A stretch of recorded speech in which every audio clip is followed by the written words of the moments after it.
ఈసారి జరిగిన ఎన్నికలు రాష్ట్రంలో చాలా విచిత్రంగా, అన్ప్రెడిక్టబుల్ గా, అన్ప్రెసిడెంటెడ్ గా ఈ ఎన్నికలు నిలిచాయి. కారణం ఏమిటి అంటే ప్రజలు చాలా డిసిసివ్ గా ఒక నిర్ణయం తీసుకున్నారు. మాకు మార్పు కావాలి అన్న నిర్ణయం ప్రజలు తీసుకున్నారు కాబట్టే ఈ ఎన్నికలు ఒకే డిసిషన్ మీద ఆధారపడి జరిగిన ఎన్నికలు. For Jagan, against Jagan. ఒకటే డిసిషన్ గా ఈ ఎన్నికలు నిలిచాయి. For Jagan or against Jagan. Against Jagan అన్న మార్పు కావాలి అన్న ఈ గట్టి డిసిషన్ ప్రజలు తీసుకున్నారు కాబట్టి ఈరోజు వాళ్ళ ఓటు వేస్ట్ కాకూడదు అన్నట్టుగా చాలా డిసిసివ్ గా they voted with a vengeance for change. ఇది అవునన్నా కాదన్నా ఇది వాస్తవం. కేవలం అంత గట్టి నిర్ణయం ప్రజలు తీసుకొని మార్పు కావాలి అన్నంత గట్టి డిసిజన్ తీసుకున్నారు కాబట్టి ఇన్ ద ప్రాసెస్ ఈరోజు కాంగ్రెస్ పార్టీ కూడా అనుకున్న మేరకు పర్ఫామ్ చేయలేకపోయింది. కాంగ్రెస్ పార్టీ కూడా కేవలం నెల రోజుల ముందు సర్వే చేస్తే Congress party vote share between 6 to 7% ఉంది. దాన్ని మేము కష్టపడి పనిచేస్తే నేనే స్వయంగా 64 కాన్స్టిట్యుయెన్సీల్లో క్యాంపెయిన్ చేయడం కూడా జరిగింది. వీటన్నిటితో కనీసం 8% దాటుతుంది అని కాంగ్రెస్ పార్టీ ధీమాగా ఉంటే అది కూడా జరగలేదు. కారణం ఏమిటి అంటే ప్రజలు చాలా డిసిసివ్ గా వాళ్ళ ఓటు వేస్ట్ కాకూడదు, ప్రభుత్వం ఎలాగైనా మారాలి, మేము మార్చాలి అన్న డిసిషన్ తీసుకున్నారు కాబట్టి ప్రజలు కాంగ్రెస్ పార్టీకి కూడా ఓటు వేయడానికి ఆలోచన చేయడం జరిగింది. ఏది ఏమైనా కాంగ్రెస్ పార్టీ ప్రజల గుండెల్లో స్థానం సంపాదించుకోవడం మొదలుపెట్టింది. ఇది ఇలాగే అంచెలంచెలుగా పెరుగుతూ పోతుంది. రాహుల్ గాంధీ గారి నాయకత్వంలో మేమందరం కూడా కష్టపడి పనిచేయడానికి సిద్ధంగా ఉన్నాం. అటు కేంద్రంలోనైనా ఇటు రాష్ట్రంలోనైనా కాంగ్రెస్ పార్టీకి మంచి భవిష్యత్తు ఉంటుందని 2029 కల్లా మేము ఒక మంచి పొజిషన్లోకి రాగలమని నమ్మకం మా అందరికీ ఉంది. ఈరోజు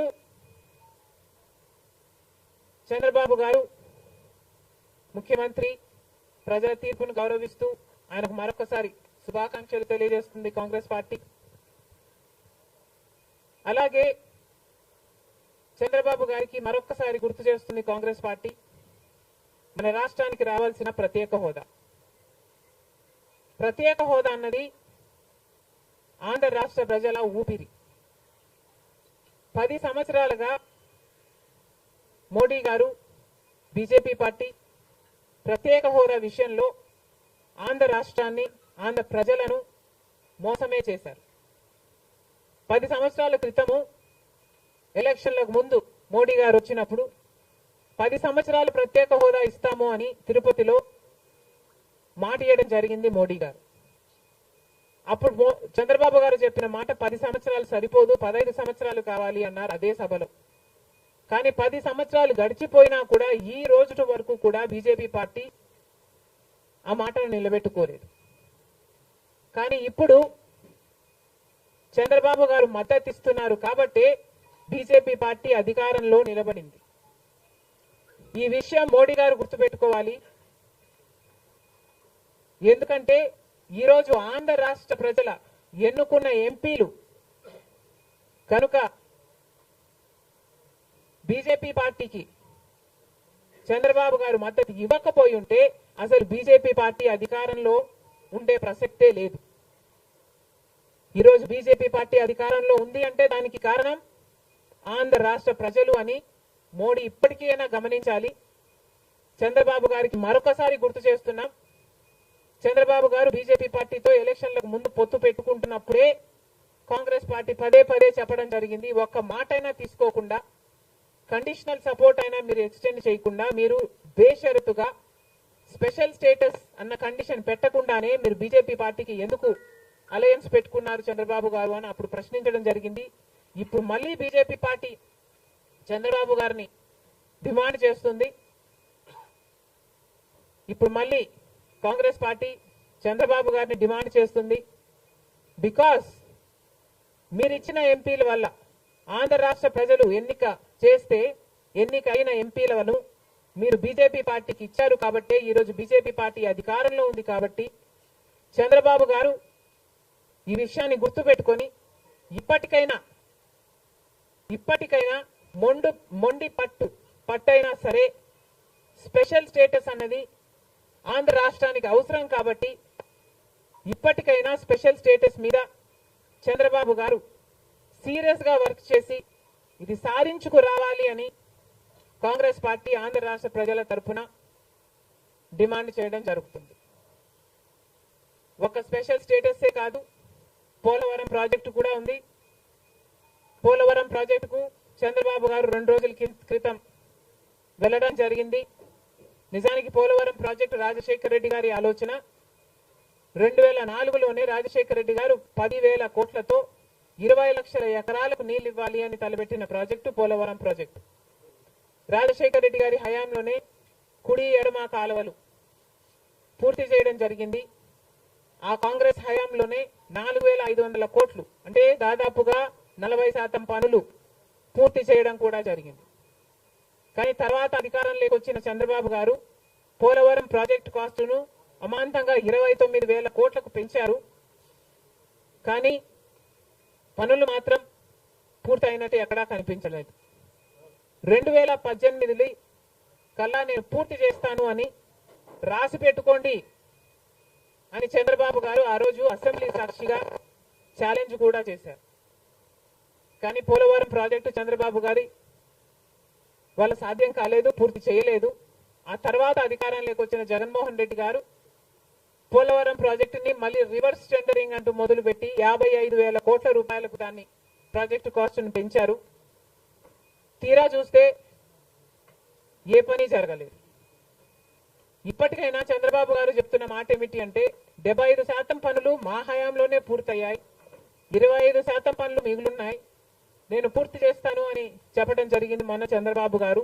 చంద్రబాబు గారిని కాంగ్రెస్ పార్టీ ప్రశ్నిస్తుంది, మరి 25% పనులు మాత్రమే మిగులుంటే 4 సంవత్సరాలు పడుతుంది అని మీరు ఎందుకు చెప్పారో చంద్రబాబు గారు సమాధానం చెప్పాలి.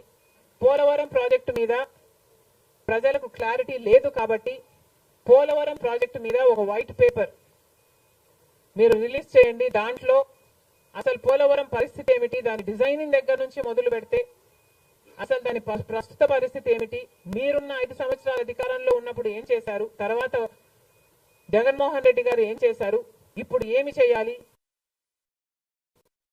ఎగ్జిక్యూషన్ కథ ఏమిటి, అన్నిటి మీద చేస్తుంది. ఇదే కాకుండా రాష్ట్రంలో ఎన్నో సమస్యలు ఉన్నాయి. ఏపీ రీఆర్గనైజేషన్ యాక్ట్ లో మనం తెచ్చుకోవాల్సింది, సాధించుకోవాల్సింది ఎన్నో ఉన్నాయి. అవన్నీ కూడా క్యాపిటల్ సిటీ అయితేనేమి, పోర్ట్లు అయితేనేమి, కడపలో స్టీల్ ఫ్యాక్టరీ అయితేనేమి, వీటన్నిటి మీద చంద్రబాబు గారు పని చేయాల్సి ఉంటుంది. మన రాష్ట్రంలో ఎక్కడా లేని విధంగా 50 లక్షల మంది బిడ్డలు ఉద్యోగాలు లేకుండా ఉన్నారు. ఇవన్నీ దృష్టిలో పెట్టుకొని చంద్రబాబు గారు ప్రజలకు ఒక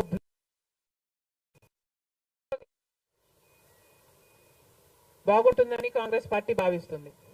ఇదే కాకుండా చంద్రబాబు గారు సూపర్ 6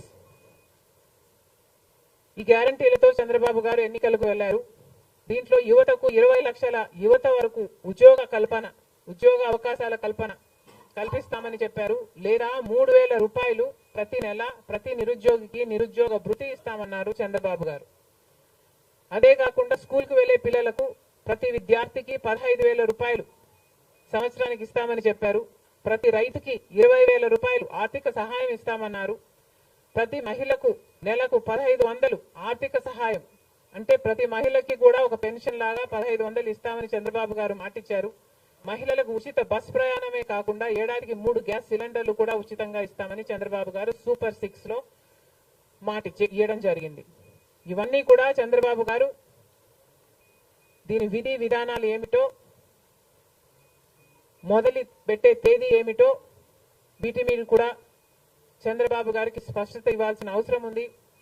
ఇవన్నీ ఎందుకు చెప్తున్నాము అంటే, మన రాష్ట్రము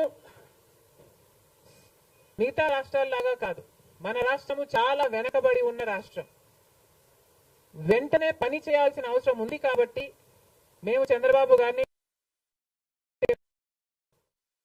మన రాష్ట్రము ఒక స్పెషల్ చైల్డ్ కి కావాల్సిన నీడ్స్ మన రాష్ట్రానికి ఉన్నాయి కాబట్టి, కనీసం మీరు ఇప్పుడే గెలిచారు, ఆ విషయం మాకు